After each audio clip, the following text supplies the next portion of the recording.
Hey guys, it is Scott the Steamroller Steehn with winnersandwhiners.com. It is Friday, the 2nd of December. This is your play of the day. Before we get to the play of the day, though, if you guys would be so kind, take a minute, smash that like button, give us the thumbs up. As always, we appreciate the effort. And of course, if you haven't done so already, now would be a great day to subscribe to the Winners and Whiners YouTube channel. Just hit that subscribe button, ring the bell, and that way you get notified every time we put up brand new content, whether it's handicapping picks from me or Mason or David or any of the other great stuff we do around here. You don't want to miss it. So make sure you hit that button if you would. And of course, we want to know what you're playing, whatever you got cooked up for today. Put those plays in the comment section. You get them right, you make a profit. We'll give you the shout out. You deserve it. And if you get enough of them right, you could wear the crown of Capper of the Day. So, that being said, I'll tell you about Capper of the Week. You want to try to be Capper of the Week? Sure. Show off for all your friends. Your wife will be impressed. I guarantee it. Just put your best play in there when you drop those plays in the comment section. Tell me which one's your favorite. Put a little BB beside it. Let me know what it paid. Put those odds in. If it ain't minus 110, put them in. Help me score you. And at the end of the week, we'll tally it up, see who the greatest Capper of the Week is. Pretty much anything goes. Player props, underdogs, favorites, whatever you want to play. We do cap payouts and parlays at plus 200. So keep that in mind as well. All right, so there you go. Let's take a look, see how we did yesterday real quick. Well, guys, string is broken. Had Josh Allen got a good price on this, over 42.5 rushing yards at minus 120. I think Ted Piano told me it was up to minus 140. And we can just throw that right in the closing line value trash. There it goes. As never approached it. I think he's had like a little ankle problem or some leg problem. I don't think he ran as much as he usually would have. I think they just called really one design run, called a quarterback draw for him. They tripped him up after about a yard or two. He just and the one time he got outside, they were right at the goal line, so they had nowhere to go. So yeah, it just didn't work out for us. And we did have our first losing day on the premium side in a long time, as we went just 2-3. We had we lost on Creighton, Texas, over 140, landed 139. We had Vegas over Pittsburgh in the NHL.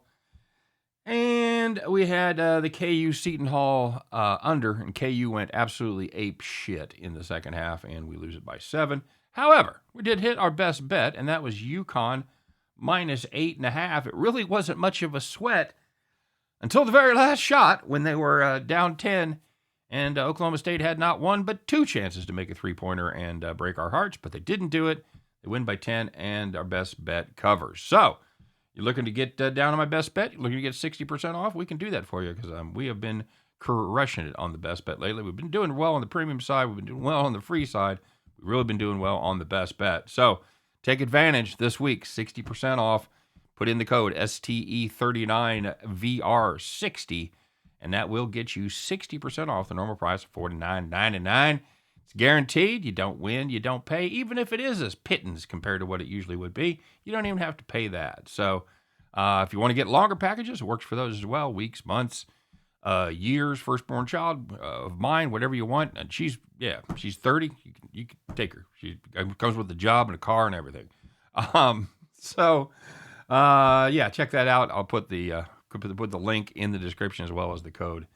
And we are sponsored by No House Advantage, fantasy sports redefined. You can bet on player over-unders for a chance to win up to 21 times your bet, or you can play pick'em contests against other people for cash prizes. Simply go to nohouseadvantage.com or download the No House Advantage app. When you make that first deposit, make sure you put in the code WNW to get up to a $50 first deposit bonus. I was just thinking, if anybody and I know people fast forward through the pick, I can see watch time. But for those of you that don't, does anybody know that ad by heart by now? Because I pretty much do. I have to glance at it like maybe once. But other than that, I've got it cold. So, all right, guys, let's take a look and see what we got cooked up for today. We're going to go to the Pac-12 here. If you guys saw the video that Scott and I did, which, by the way, we have our college picks up. It's the last weekend. I'm one game ahead. We're picking our 3 games, so we're gonna have to see. It's funny. Every year, it has come down to the last week. Nobody nobody has won or lost by more than 3. I think that was the top. So we're gonna play USC -2.5, kids. I have to admit, I'm pretty much ride or die with the Trojans right now. I believe they have the best quarterback in the country in Caleb Williams. Got the stats to back it up: 34 touchdowns, 3 picks. He has got a fantastic trio of receivers. Actually, they've got a whole stable of receivers, but the top 3 cats, very, very good, especially Addison. They've caught 17 touchdown passes this season. All 3 of them have gone for more than 500 yards. Addison's I think over 9, like 940. I think this kid's going to go in the first round of the NFL draft. I think he's that talented. I don't know if he's going to come out this year as a junior. That'd be my guess. But especially if USC wins this game and goes to the playoffs, I expect Addison to come out. But they have talent at running back. And Travis Dye was the guy early in the season, and then he got hurt against Colorado, of all things. I mean, they could have certainly left him back home and probably the next 3 guys on the depth chart and still beat Colorado. He was having a fantastic season. He had 884 yards, averaging 6.1 yards per carry, 9 touchdowns. But they've got a replacement for him. Brought him in. The kid's really good. He's averaged 6.2 yards per carry, 5 touchdowns. Now, make no mistake, Utah, very talented team. Cam Rising, quality quarterback, could play in the league. Not sure. We'll see. He could have some clipboard holding in his future. 22 touchdowns, 7 interceptions on the year. He runs a little better than Williams, but and they've also got some quality skill players as well. And there's no doubt they are going to have some success against this much maligned, and rightfully so, SC defense. We've talked about this SC team. It is hard to believe a team that is that good has a defense that terrible, but yet there they are. But like we talked about when they played UCLA, the one thing this defense excels at is creating turnovers. One thing the offense does is they don't turn the ball over. 3 picks, 1 fumble lost, and they have created 26 turnovers. That leads the league, as well as their turnover margin of just a ridiculous plus 22 on the season. In the first game, SC was able to get their receivers the ball in space. They love to do that. They love to spread wide, get the ball outside, find the slot in that zone, and let those guys just yak it up. They had 2 14-point leads when they played Utah earlier this year, but they just couldn't hold it. This time the game is in Vegas, and I expect to see SC going to be pretty well represented. Utes, they always have a strong defense, but a little less this year, and they couldn't stop the Trojans first time around. Trojans hung 42 on them. Honestly, I'm not sure the Trojans can't hang 40 on any defense in America right now. I'm not lying. Maybe 35, maybe 35, but they are solid. This offense is fun to watch. This game is going to be a blast. Likely to be a nail biter, but I think the turnovers ultimately will make the difference.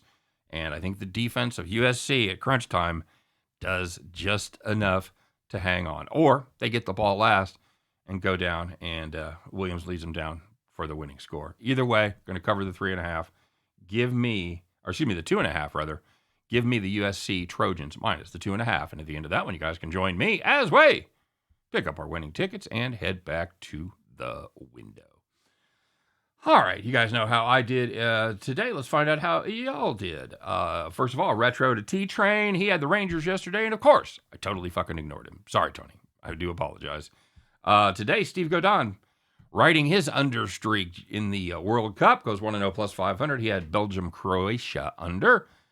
Kenya Bhutan goes 1-1. He got juiced. Funny story, Kenya. I have to tell it. I have to tell everybody. He put in a pick, and it was a winner.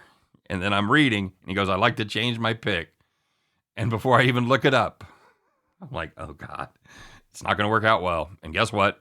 It didn't. So I know it. I know those feelings, man. You're like, wait. No, I like this one better. And I do that all the time when I'm coming up with the best bet.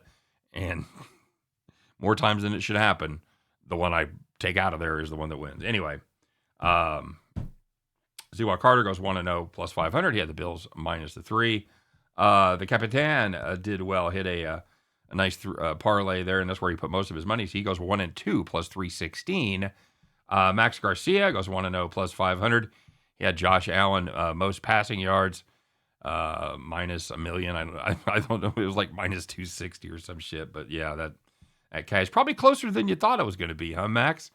About 30 yards or so. And Mark Roscom goes 1-0 plus 500. He had the under in the Bills-Pats game. I didn't take a play in that game.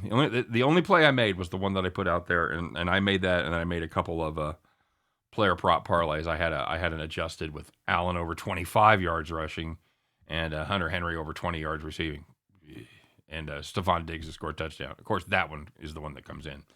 I also had plus 550 Stephon Diggs to score the first touchdown, and of course he scored the second. So there you go. Okay, hey guys, let's find out who this is. Oh yeah, it's going to be a 4-way tie. It's going to be Steve Godin. It's going to be Azua Carter. It's going to be Max Garcia, and it's going to be Mark Roscom. Congratulations to Steve, Z, Max, and Mark, because you four gentlemen are the cappers of the day. Well done indeed. As far as the Capper of the Week contest goes, the time traveler came back to earth just a little bit as he did not hit his parlay. He's at plus 500. C-Dub closed the gap at plus 105 today, so he sits at 405 in second place. And we have a 2-way tie for third. Christopher Paget and Expert Blue are in third place. So there you go. Plenty of room for everybody. A lot of people in plus numbers. A lot of green on that sheet. So keep up the good work. It's anybody's game at this point. You know the time traveler likes to play those parlays. You lose a couple in a row, you get hot, maybe you hit an underdog. You'll be right there. All right, enough of that. You guys have a great day, okay? Thanks very much for watching as always. And let's go make some money. Let's have some fun.